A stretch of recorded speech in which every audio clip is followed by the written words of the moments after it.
ناظرین اکرام، ناروے میں قرآن پاک کو جلانے کا واقعہ ہوا۔ اس کے بعد اب ایک اور اہم خبر آئی ہے، اور وہ یہ ہے کہ ایک نوجوان نے اس واقعے کے رد عمل کو دیکھتے ہوئے اسلام قبول کر لیا ہے، اور کلمہ پڑھتے ہی اپنے جذبات پر قابو رکھنا اس نوجوان کے لیے مشکل ہو گیا۔ ناروے میں قرآن پاک جلانے کے واقعے نے جہاں پوری دنیا کے مسلمانوں کے دل میں ایک بہت بڑی چھاپ چھوڑ دی تھی، وہاں اس کے رد عمل کو دیکھتے ہوئے غیر مسلم بھی متاثر ہوئے بغیر نہ رہ سکے تھے۔ مسلمانوں کی شدید رد عمل کو دیکھتے ہوئے ایک نوجوان نے کلمہ پڑھا اور مسلمان ہو گیا۔ وہ نوجوان کلمہ پڑھتے ہی اپنے جذبات پر قابو نہ پا سکا اور رونے لگ گیا۔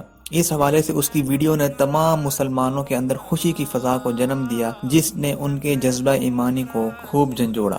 ویڈیو میں دیکھا جا سکتا ہے کہ ایک شخص اس نوجوان کو کلمہ پڑھا رہا ہے، اور کلمہ پڑھتے ہی جیسے ہی سب لوگ اس شخص کو مبارکباد دینے کے لیے اٹھے تو وہ زاروں قطار رونے لگ گیا۔ واضح رہے کہ ناروے میں انتہائی افسوسناک واقعہ پیش آیا تھا۔ وہاں پر موجود ایک مسلم مخالف گروہ نے ایک ریلی نکالی اور اس میں قرآن پاک کو نظر آتش کرنے کی کوشش کی۔ جیسے ہی ریلی میں موجود ایک شخص نے قرآن مجید کو آگ لگانے کی کوشش کی، ایک شخص فوراً ہجوم سے نکلا اور اس شخص کو ایک لات ماری، جس کے بعد وہ زمین پر جا گرا، اور اس کے بعد اس شخص نے قرآن پاک کو اپنے ہاتھوں میں سنبھال لیا۔ اس حوالے سے مسلمانوں کا بہت ہی شدید رد عمل سامنے آیا تھا، جس کے بعد ساری دنیا کے مسلمان اس پر متحد ہو گئے تھے۔ مسلمانوں کی قرآن پاک سے اس محبت کو دیکھ کر غیر مسلم بھی حیران رہ گئے تھے، اور اس پر اسی واقعے کی وجہ سے اس نوجوان پر بہت بڑا اثر پڑا، اور اس نے اسلام کو سرچ کرنا شروع کیا، اور پھر اس شخص نے یہ جان لیا کہ اسلام ہی واقعی ایک حقیقی اور سچا مذہب ہے۔